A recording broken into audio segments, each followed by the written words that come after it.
Assalamualaikum warahmatullahi wabarakatuh. Alhamdulillahi rabbil alamin. Hamdan hamidin, hamdan syakirin, hamdan yuwafi ni'amahu wa yukafi'u mazidah. Ya Rabbana lakal hamdu kama yanbaghi li jalali wajhika wa azim sultanik. Allahumma salli ala sayyidina Muhammad wa ahli baitihi wa sahbihi wa baraka wa sallam. Rabbi syrah li sadri wa yassir li amri wa hlul 'uqdatam min lisani yafqahu qawli, amma ba'd.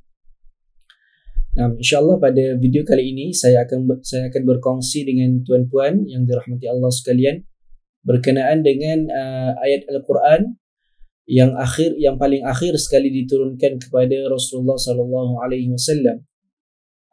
Dan seperti mana yang kita maklum, ayat yang paling awal sekali diturunkan kepada Rasulullah sallallahu alaihi wasallam ketika mana Rasulullah sallallahu alaihi wasallam pertama kali menerima wahyu, iaitu surah Al-Alaq ayat 1 sampai 5.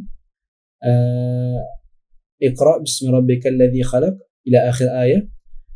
Dan jarang sekali kita mendengarkan kita mengetahui berkenaan dengan ayat paling terakhir sekali diturunkan kepada Rasulullah sallallahu alaihi wasallam. InsyaAllah pada video kali ini saya akan berkongsi dengan tuan-puan yang dirahmati Allah beberapa pandangan ataupun beberapa pendapat sahabat dan juga ulama berkenaan dengan ayat yang paling akhir sekali diturunkan kepada Rasulullah sallallahu alaihi wasallam. Pendapat pertama adalah daripada Ibn Abbas radhiyallahu anhuma. Beliau mengatakan akhir ayat nazala 'ala Nabi sallallahu alaihi wasallam ayatul riba. Dan kata Ibn Abbas ini ada direkodkan dalam Sahih Bukhari. Beliau mengatakan ayat yang paling terakhir sekali diturunkan kepada Nabi sallallahu alaihi wasallam adalah ayat riba. Ayat riba yang dimaksudkan oleh Ibn Abbas di sini adalah ayat 278 surah Al-Baqarah. A'udzu billahi minasyaitonir rajim. Ya ayyuhalladzina amanu taqullaha wa dharu ma baqiya minar riba in kuntum mu'minin. Ayat ini secara amnya bercerita berkenaan dengan pengharaman riba. Dan Ibn Abbas mengatakan bahawa ayat ini diturunkan paling akhir sekali kepada Rasulullah sallallahu alaihi wasallam.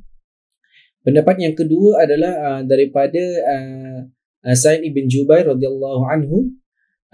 Beliau mengatakan bahawa ayat yang terakhir sekali diturunkan kepada Rasulullah sallallahu alaihi wasallam adalah ayat dalam surah Al-Baqarah juga, ayat yang ke-281.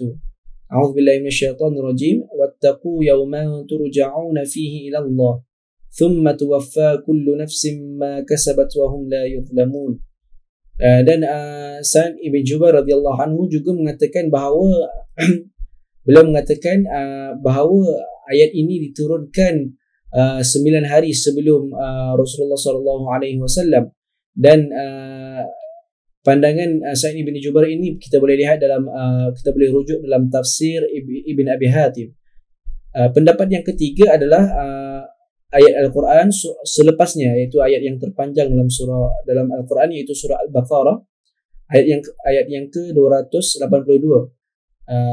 A'udzu billahi minasyaitonir rajim. Ya ayyuhalladzina amanu idza tadayantum bidainin ila ajalin musamman faktubuh wal yaktub bainakum katibun bil 'adl ila akhir ayat. Mengikut Imam Suyuti, beliau mengatakan bahawa ketiga-tiga pendapat ini sebenarnya tidaklah bercanggahan antara satu sama lain, kerana ayat ini kemungkinan besar diturunkan sekaligus. Dan kita boleh tengok dalam mushaf sendiri ayat ini secara berturutan, 278 dalam surah Al-Baqarah, 281 dan juga 282. Dan kemungkinan ayat ini diturunkan sekaligus dan tidak bercanggah antara satu sama lain. Dan mungkin ketiga-tiga ayat ini adalah ayat yang terakhir sekali diturunkan kepada Rasulullah sallallahu alaihi wasallam. Moga-moga dengan sedikit perkongsian daripada saya pada hari ini akan memberi manfaat kepada saya dan juga tuan-puan yang mendengar yang dirahmati Allah sekalian. Wabillahi taufiq wal hidayah. Assalamualaikum warahmatullahi wabarakatuh.